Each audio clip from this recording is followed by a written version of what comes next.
Something happens when you stop fighting life, not immediately, but quietly, slowly, in the way that real change always moves. Things begin to align, doors open that you didn't knock on, people appear who carry exactly what you needed. Clarity arrives where there was only confusion before, and none of it came from trying harder. It came from finally letting go. Welcome to Mindfulness. Today, we're going deep into one of the most beautiful and most misunderstood teachings in Buddhist wisdom, the art of stepping out of your own way and allowing the universe to guide you toward the life that was always meant for you. We'll explore why your resistance has been costing you more than you know, what it truly means to surrender without losing yourself, and how to begin living in alignment with something far wiser than the anxious planning mind. This one is for anyone who is tired of forcing and ready to finally flow. 1. The current you were never meant to swim against. Most of us were taught very early that life rewards those who push the hardest, work harder, want it more, force the door open if it won't budge. And so we became experts at effort, at willpower, at grinding through resistance like it was a virtue. And for a while it seems to work, but then there are the moments when nothing works, when you've done everything right and still the relationship ends, the opportunity disappears, the plan collapses, and instead of asking what those moments are trying to tell you, most people just push harder. They double the effort, tighten the control, fill the silence with more doing, because stopping feels like losing. Stillness feels dangerous. Surrender feels like weakness. But here is what ancient Buddhist understanding quietly points to. The universe is not a wall to break through. It is a current, and you were never meant to swim against it. You were meant to learn how it moves. There is a principle that runs through Buddhist philosophy that most people misunderstand. It is often called non-doing, but it has nothing to do with laziness or indifference. It is the practice of aligning your actions with what is natural, what is real, what is already in motion. Think of a sailor who doesn't fight the wind. They read it, they work with it, they arrive somewhere they could never have reached by rowing alone. That's not passivity, that's a higher form of intelligence. And it starts with a recognition that most people avoid. The recognition that your plan, your timeline, your idea of how things should go might not be the wisest thing in the room. The moment you soften that grip, even slightly, something in your life begins to breathe again. You don't have to abandon ambition. You just have to stop mistaking tension for progress. Because the universe has been trying to guide you all along. You've just been too busy arguing with it to notice. 2. The language the universe has always been speaking. Here is something worth sitting with. Every time you have forced something in your life, really forced it, how did it end? Think of the relationship you held on to past its natural end. The job you stayed in because leaving felt too uncertain. The version of yourself you kept performing because you didn't know who you'd be without it. Forcing always costs more than it gives. It drains something essential from you. And what's strange is that the things that arrived with ease, the friendship that began without effort, the opportunity that appeared when you weren't looking, the moment of clarity that came during a quiet walk, those things tend to carry more life in them, more meaning, more staying power. This isn't coincidence. Buddhist wisdom teaches that there is a natural intelligence woven into existence itself, not a distant force making decisions for you, but a deeper current of rightness that runs beneath the surface of everything. And your nervous system knows how to feel it. You've felt it before. That subtle pull towards something you couldn't quite explain. The quiet inner knowing that said yes before your mind had reasons.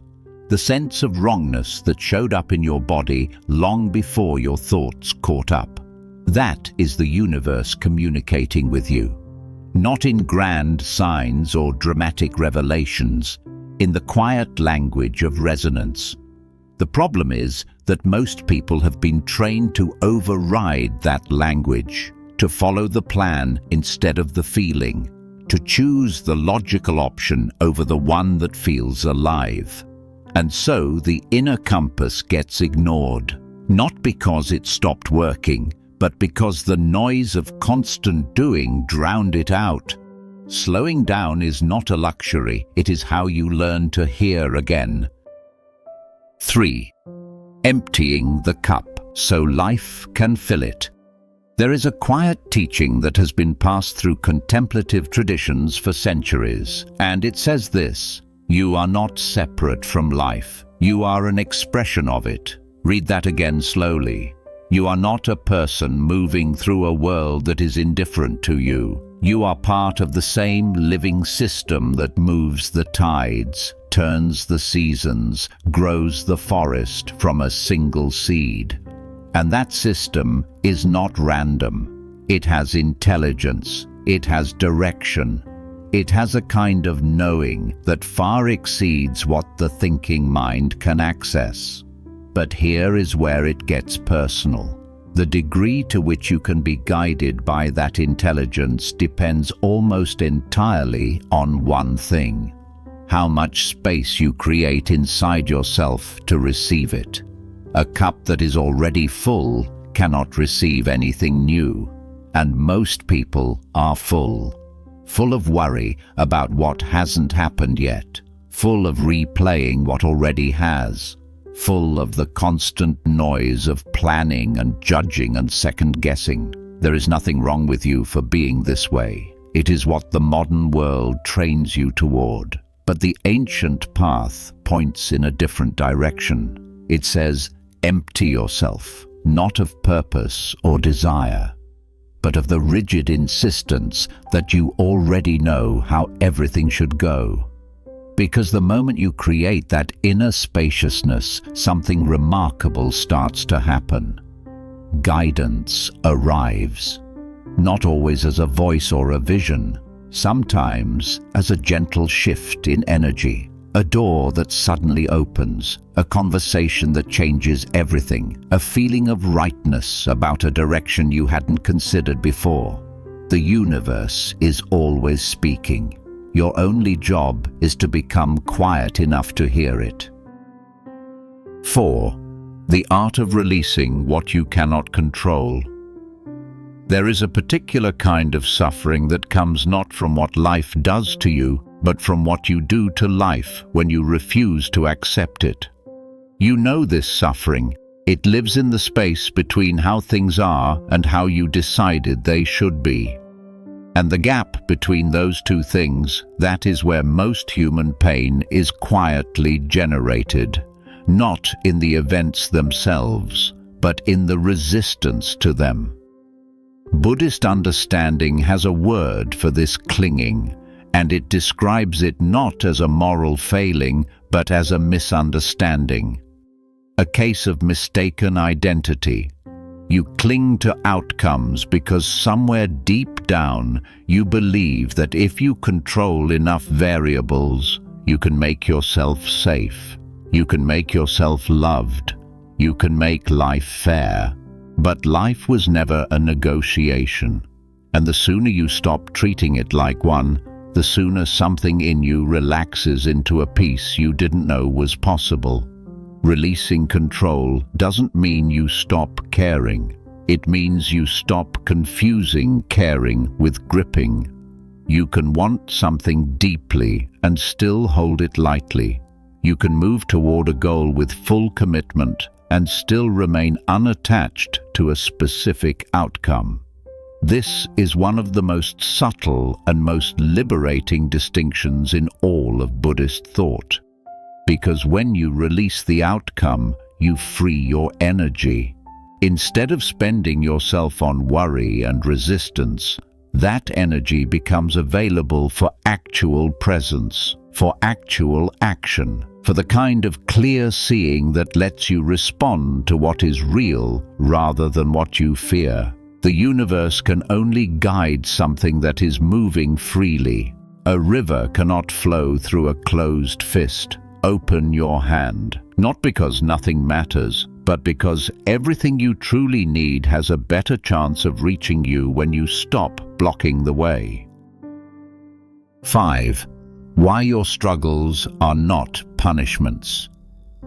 If you have been going through a hard season, if things have been falling apart in ways you didn't choose and couldn't prevent, I want to say something directly to you. What you are experiencing is not evidence that you are doing life wrong. It is not punishment. It is not proof that you are unlucky or unworthy or somehow behind where you should be. In Buddhist understanding, difficulty is not the opposite of growth. It is often the mechanism of it, not because suffering is good, but because certain openings in a person can only happen when the structures they built around themselves begin to crack. Think about the times in your life when you changed most deeply, when your perspective shifted at the root. Were those times of smooth sailing? Or were they the times when something broke, when the plan failed, when the loss arrived, when the life you had carefully constructed suddenly didn't hold? Most people, when they are in those moments, believe they are falling behind. But something else is often happening. The universe is reorganizing around a truer version of you. One that couldn't emerge while you were holding everything so tightly together. This doesn't make the pain less real. It doesn't ask you to pretend difficulty is pleasant. But it does invite you to consider that what feels like an ending might be a clearing. That what looks like failure might be redirection. That the universe doesn't break what it's finished with. It breaks what it's ready to rebuild into something more honest, more aligned, more alive. Your struggles are not setbacks on the path. In ways you may not yet be able to see, they are the path. 6. Trusting the timing you cannot see. One of the hardest things to accept in a world obsessed with speed is that some things cannot be rushed. Not because life is cruel or indifferent to your readiness, but because certain gifts require a specific kind of preparation inside you before they can be received. You have probably experienced this. The thing you wanted desperately at one point in your life, and then received later and realized in receiving it that the earlier version of you would have wasted it, misused it, or simply not known what to do with it. The timing wasn't punishment, it was preparation. Buddhist philosophy holds a deep respect for natural timing, not the timing of clocks and calendars, but the timing of ripening, of readiness, of alignment between what you are and what you are moving toward. A fruit does not force itself off the tree before it is ready. The tree does not apologize for the season. There is a wisdom in the waiting that the impatient mind cannot access. And here is what most people miss. The waiting is not empty. It is not wasted time between the important moments. The waiting is where you are being shaped, where old patterns are quietly dissolving, where new capacities are forming beneath the surface in ways you cannot yet measure or see. When you stop fighting the timeline and start trusting it, something shifts in how you move through your days. There is less urgency, less anxiety about being behind, less comparison with people on different paths entirely. And in that spaciousness, life begins to feel less like a race you are losing and more like an unfolding you are part of. Trust the timing, not blindly, but with the quiet confidence of someone who understands that the universe has never once been early or late. It arrives exactly when the ground is ready. 7. How to actually step out of the way. This is where most spiritual content leaves you hanging. It speaks beautifully about surrender and trust and flow, and then offers nothing practical. No bridge between the idea and the lived experience. So let's build that bridge together, because stepping out of the way is not a feeling that arrives one day and stays forever. It is a practice, a daily, moment-by-moment, returning to a particular quality of inner orientation. And it begins with something almost embarrassingly simple.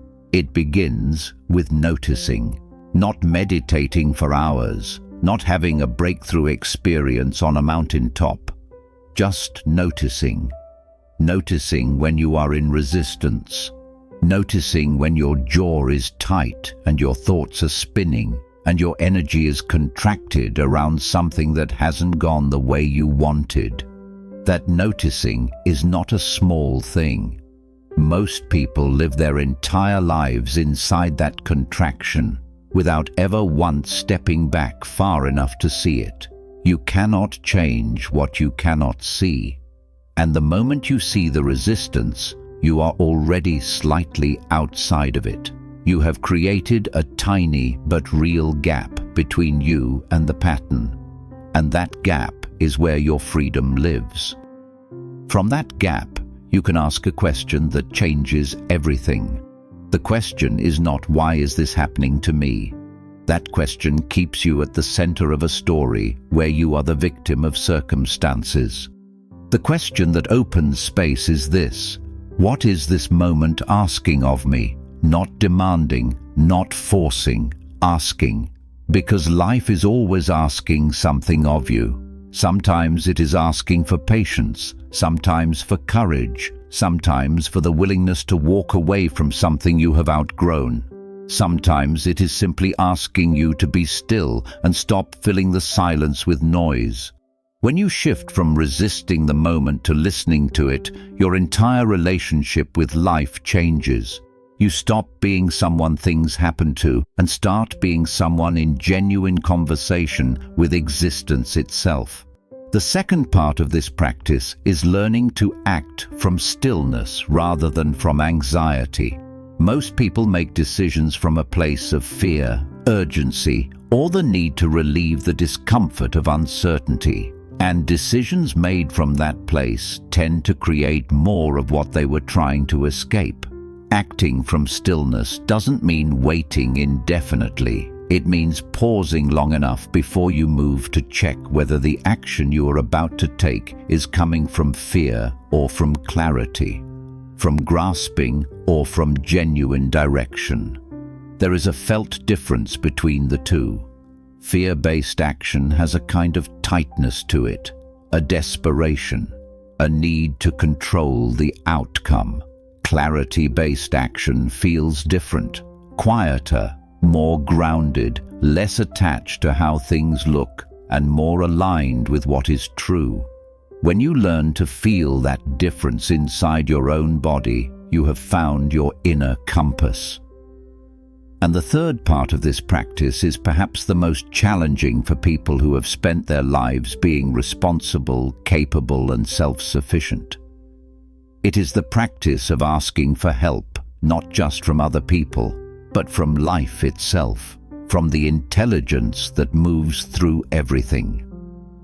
This might sound abstract, but in practical terms, it looks like this. Instead of beginning your day by immediately filling it with tasks and plans and problems to solve, you take one quiet moment and you set an intention of openness.